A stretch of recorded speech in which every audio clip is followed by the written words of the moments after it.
to Chapter 6, Lesson 2. The main thing we're going to do in this lesson is finish up the program. We've been slowly building through sub-program test programs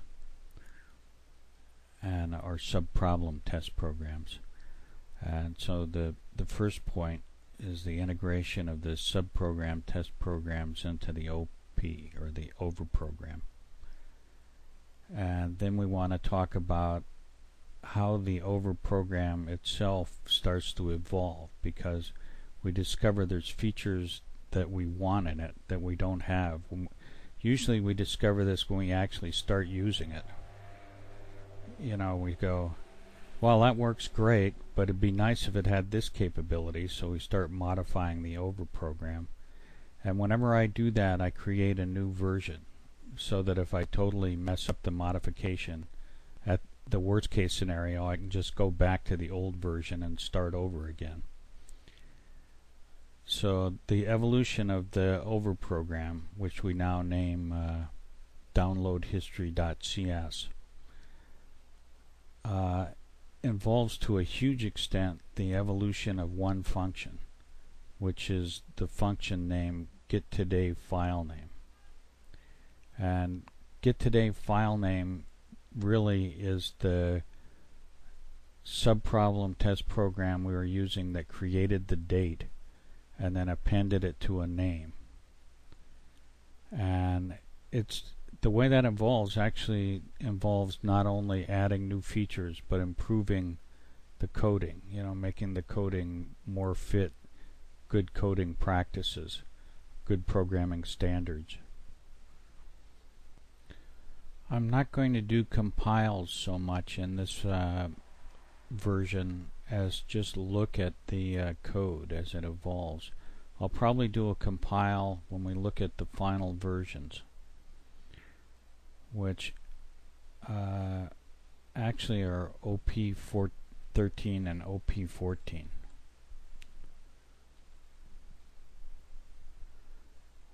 Because OP14 really isn't a modification of the program so much as it is incorporating it into a practical actual use by bringing back the idea of a BAT file, batch processing file, which is the equivalent of the Unix shell script. It's a file that contains commands that execute in the DOS box, but when you execute the batch file, it executes those commands line by line as they are in the file. I guess that's where the name comes from. It's a batch of files, a batch of commands that get executed one after another.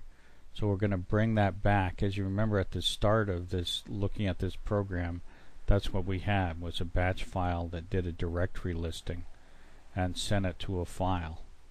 So what we're doing is replacing a batch file that just used CMD type commands with a batch file that now uses our program and presumably is a lot more useful than the original BAT file. But I kind of like using women's names. And as you see, the actual program I'm working on is always right under the project name. But then I have a history file which has first of all a general date like 0901 2009 January, and 0902 2009 February. And then under this I have more specific dates, where specific dates I worked on the program, like 090117 January 17th 2009, the day I started working on this program. And if you look under the February, I have 090205, which is when I created the final versions of the program, usually based on seeing things in the program that I wanted to improve, and then creating a new version of the program, and once again saving the way the program worked at that point, so that for one thing, I can always go back to the program. I could go back to this version if I wanted to, just by copying the source code back up to the main program file and then recompiling. So it gives you a safety net to have a history file like this. Plus it gives you a record of where you were. So the last place we left off was we were doing a subproblem test program called parmfiles.cs. And then in the next version, I start working with the over program, which is going to be known from now on as downloadhistory.cs. And I don't know how well you can see that. Maybe I'll expand that out. The lettering in this. Actually, if you get my original class, which is in the most optimized format, you can see it fine without expanding it out. But if you have the reduced format for broadcasting over the internet, like with YouTube and so on, you really need to expand it to see it very well. So that's the downloadhistory.cs program. And we also have our config file, which we, for every version from now on, need.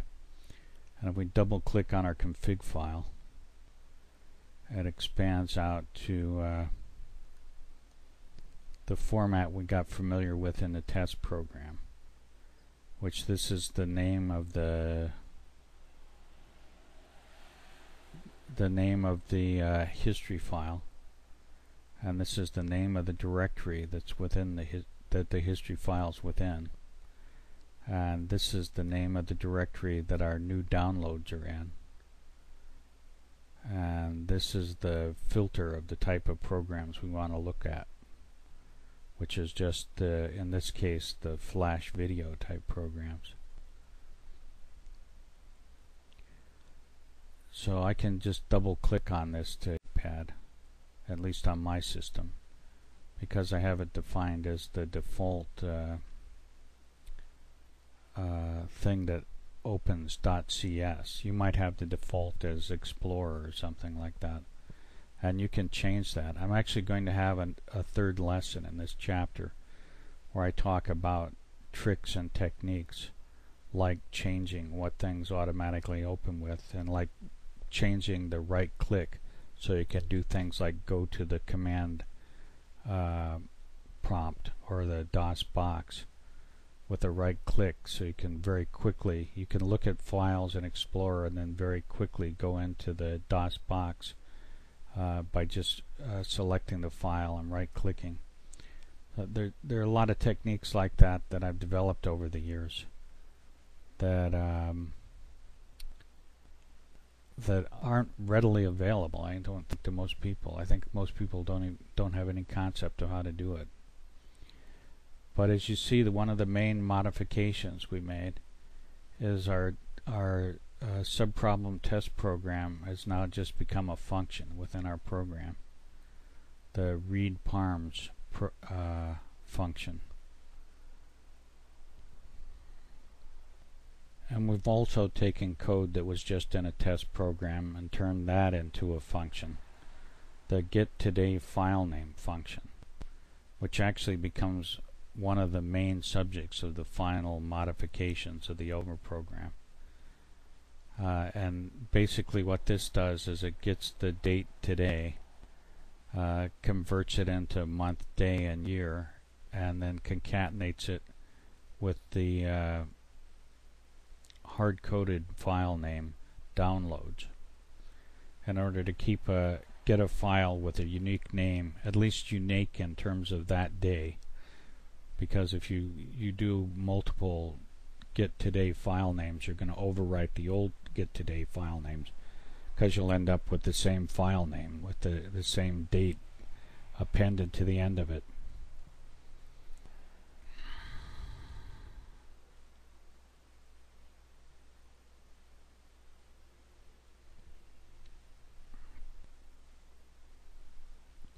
So the main code now initially starts out by reading the parameters by just calling this the function read params, and that reads the parameters into 4 global variables, which we can now use within our program. It's set to the values of what we were just talking about was in the parameter file. And then I have defined that's today's file name. So I create an array list with instantiating the object myAL on the array list class, or the array list type, some people might call it, and then allocating the memory space for it with the new array list. And I do the same thing for StreamReader with an object named RE, and creating that with the file.openText with the history file name, which is one of the parameters we got from the call to read params up here. And then I create a directory info object based on the download directory, another parameter we got. And then I create an array of file info objects. The parents say it's an array, so I'm going to have multiple elements of the type file info defined on the class file info. And this uses our directory objects and the get files method when the directory objects, and it passes the pattern, which is *.flv, which we also got from our parameter files, and we also defined in a system global variable called download type. And so now once again we have a couple integrated subproblem test programs, which we set a variable called input defined as string to null, and we define a variable of type int of ix, and then we define the str today file name, the variable that we defined up above as a string, to our function name, get today file name. So we have a function that returns type string, and when it returns the string we're assigning it to our variable str today file name. So let's go up and look at that function. It's once again one of the test programs incorporated into a function, and here in the name we see static string. It's static because this is a standalone program rather than being a class that we're instantiating an object on. The string says we're going to return a string value, and then it goes through the code that we already looked at, where it gets today's date, breaks it down into month, day, and year, puts zeros in the day and month if they're only one character, and concatenates it with the, in this case, hard-coded name downloads. So we have downloads concatenated with the year first, the month second, the day third, and then with the extension .txt because it's a text file. And then within the next line we use another global variable, history directory, which is the directory that contains the download file, and we can concatenate the history directory with this created file name, and we assign it to a variable called str file name, which we've actually created in the line above. We define this as a local variable. In other words, this actually has the same name, I believe, as the one in the main program, but in fact it's an entirely different variable. It's a variable that's only accessible from within this function. It has what's known as a function scope, so that when this function ends, when we do the return and the function ends, this memory is no longer there. You can't access this variable anymore, because when the function dies, all its data members die too. But fortunately, before it dies, it passes on the file name that it created with the return. It says return str today file name. So this string that we've created through all our machinations is getting returned, and it's a return value of the function, so that when we go down to the call, which is here, I say str today file name, which is a different str today file name. It's an str file name of the, it's also local, but it's local to main rather than being local to a function we called, and it's defined right here. So this says str today file name equals to the return value of this function name. So we now have a file name that is nicely formatted in our year, month, day format with a .text extension, and we can use this file name in our later code and know that it's a file name unique to this date. Then we go into the rest of the code of the main procedure, and it's probably not a lot of reason to dwell on this, because it's essentially the same code we've been discussing all along. It reads in all the lines from the history file, reads in all the lines from the directory of the newly added files. It creates a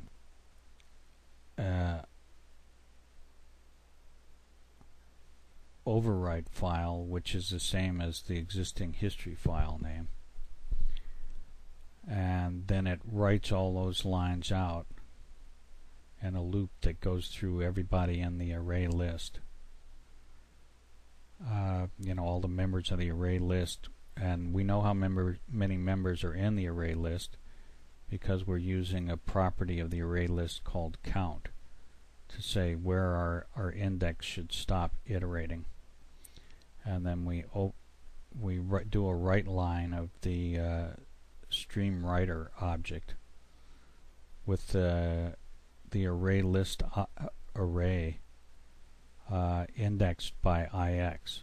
The ix is going from 0 to the myAL count. Actually, the myAL count minus 1. So if there's 10 objects, it'll go from 0 to 9, which is correct. And then finally we close the overwrite. And in the course of doing this, when we read in all the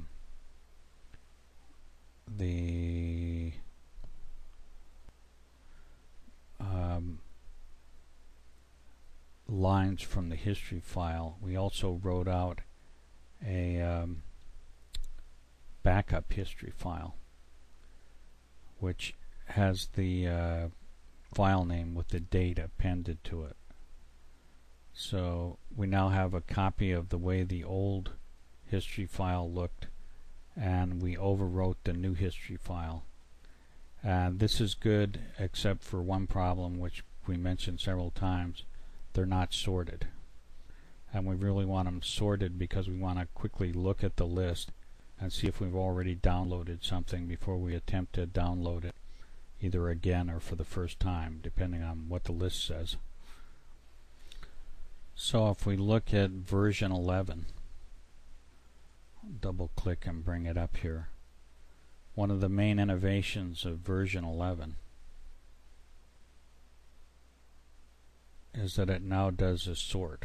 This is all we need, is this one line in order to solve the problem of them not being sorted right. Once we've read in all the lines from the history file and all the new file names from the new download file, in order to get them in alphabetical order, all we have to do is take the array list object, myAL, and call the sort method. And once we do that, they're all sorted correctly. And once they're all sorted correctly, we write them out, overwriting the old download file name, and they're now nicely in sort order. Another difference of version 11 overprogram is the get today file name now has a parameter. It used to be we just hard-coded the name downloads when we created the name, but now we're passing it a parameter of type string which says prefix. And then in the part of the code where we actually create the name, instead of having a hard-coded name, we say prefix plus year plus month plus day plus text extension. And this allows us to have, well, potentially an infinite number of different file names that are qualified with a date. And why are we doing that? The reason is we discovered that while it's nice to have a backup of the history file downloads.txt, it's not that useful because it's another big. What we really want is like a transaction file. We want the backup file, but we also want something like a transaction file that just shows the files we added at that time. So basically this is the flow of control. We have the directory of new file names added to the directory file, which get read in, and we have the original history file which gets read in, and these are both going into our program, which is represented by this red oval here. And then the main thing we're getting out is an overwrite of the history file that is updated with the new file names. And we're doing that early on, but now we're also creating a dated copy of the original history file. So this file down here looks exactly like this file up here, the original file that got read in. But now we also want to create a new file, which is a dated list of the added files. So we now have a double duty on our get today file name. We want to have a name that is like downloads with the file name, but we also want to have a file name that's like added. And in fact, I believe we're using the prefix added with the date file name so that we can see what we added, which is a much more useful file. It'll be, I don't know, 3 to 20 file names instead of 500 file names where we don't know which file names were actually added within it. So this is very useful in looking what actually happened over time. So now that we're creating these two file names, we need to have our get today file name do double duty. If we look down in the code, the first time we call our get today file name, we pass it the downloads file name, so it works identical to the code that was hard-coded in version 10. And we're now using that within the loop that reads in the history file lines and adds them to the array list with the myal.add statement and writes it out to our dated file name within the same loop. But now we call the get today file name a second time, and this time we pass a prefix name of added. So this variable we're passing here becomes the prefix of the today file name. So we'll have downloads 020105, and then we'll have added 090205, or probably 2009 0205. I think it uses the full year.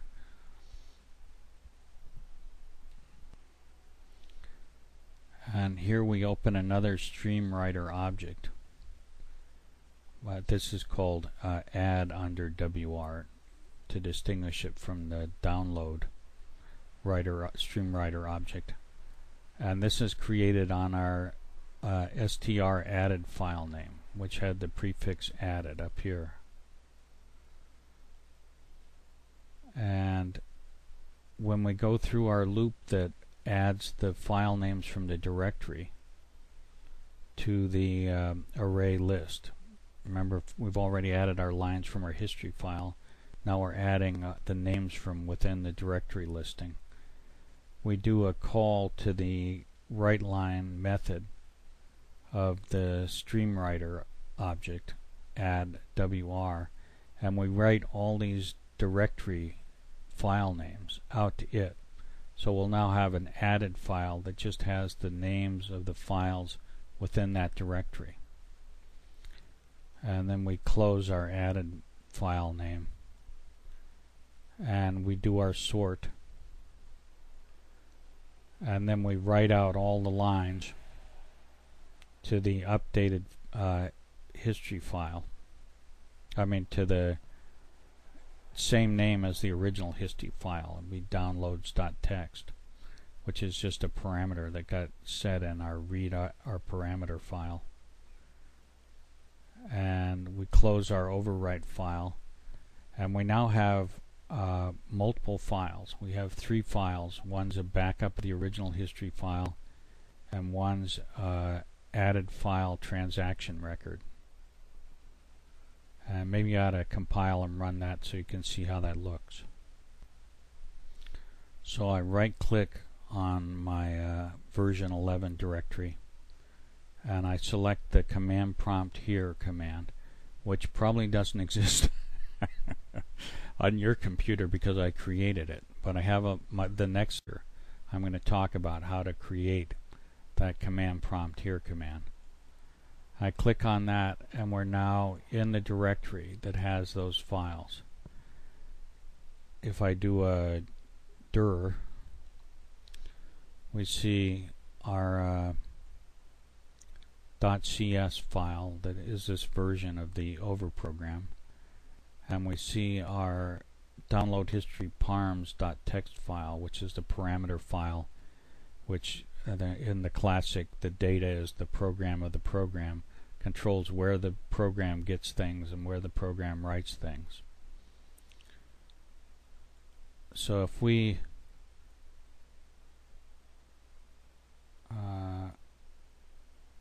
if I highlight that by clicking and holding down the left mouse and dragging it along the parameter file name and press enter, and then I type N for notepad and right click, it does a copy and paste to that name, and we can look at that parameter file name from within our DOS box.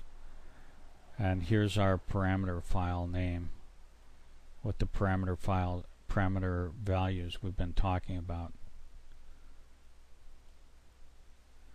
And if I do the same trick with the .cs file, highlight and press enter, and then type CSC, which is the name of the C# compiler, and right click, that'll put the .cs file name on the command line, and I press enter, and it does a compile, and there's no errors on this version, thank goodness. And now I can right click again, and I get the same .cs file name, but I can backspace 3 spaces, and now I just have the executable file name, the .exe name, and I press enter, and we don't see anything happening because all it's doing is reading files and writing files. You could put a message in there that says, congratulations, you've updated your download file or something like that. But we actually don't want to do that because of the way we're ultimately going to use this program, which you'll see in version 14. So now if we look at the files that are now on this directory, or I should say on the directory that we put the files output to, which was the orig.bat directory, you'll see we now have 2 file names, added 2009 0206, which today is February the 6th, and downloads 2009 0206. Original downloads history file that shows all the downloads, and the update Athena is our old bat file. That's why the name of the file actually is a ridge bat file, as that was the one where we're doing a directory listing and then looking at the file and using that technique. But we're now replacing that technique, and it's if we look at the file names, the added files are the files that are on the directory but not in the history file, the downloads.txt file. These are the newly downloaded files, and that's what's in the added. And what's in the downloads qualified by the date, a copy of the old downloads file. It's a backup. And if we look at the downloads file now, what you'll notice, if I expand it, the file sizes here. The downloads file is 2K, the downloads with the date qualified, and the downloads, that's the name of our ongoing list of downloaded files, is 3K, and the added with qualified by the date, which is the ones that were on the directory that we added to the download file, as 1K. So 1 plus 2 is 3. So just from the numbers it looks like this should be good. And we open up our downloads.txt file, and the first line is one that was on the directory but not in the original file. So we know that we've added our files. We might look through and spot check to make sure that everything that was on the directory is actually being updated to the updated history file. But it is. You know, I've looked through it a few times and checked it quite a few times. So I'm actually actively using this program in a project where I'm downloading tons and tons of files. So it's been not only tested but stress tested at this point. And as I said, by far and away the most useful file is the added file, because that shows what you added at this time on this date, and it's a small list and it's easy to track, you know, unlike the huge file where you're never going to find what you added within the huge file. So adding that second file was a really good idea, I thought. When we look at version 12, we see the get today file name has changed yet again. It has another qualifier or has another parameter, the name of which is qualifier. And this is a bool file type. Bool file types are one of two values false. And the reason for this is we discovered if we do a lot of downloads, we're actually going to fill up the download directory, we're going to update the history, and then we're going to move the files out of the download directory so we don't get duplicates. That's the next thing you always have to do after you've updated the history. But then later that day we may do another bunch of downloads, and if we do that with version 11, the added file will just be a dated added file with the same date, and we'll just overwrite the old file, so we'll only see the new batch. We won't see the old batch and that history file or that transaction file. So what we're doing is we have a string that's an array of letters, and the string's called str, or the array of strings is called str qual letter, and the qualifying letters are A, B, C, D, and so on in alphabetical order. And what happens in the code is if we have the qualifier set, what we do is check for the existence in this line here, file.exists.today file name, of a file that has not only the base date but the qualifier letter. And we're going through in a loop and looking at each of the letters A, B, C in turn. And we're saying while the file exists, just increment the index we're using and create the next file name. So the first one will be A, the second one will be B, and so on.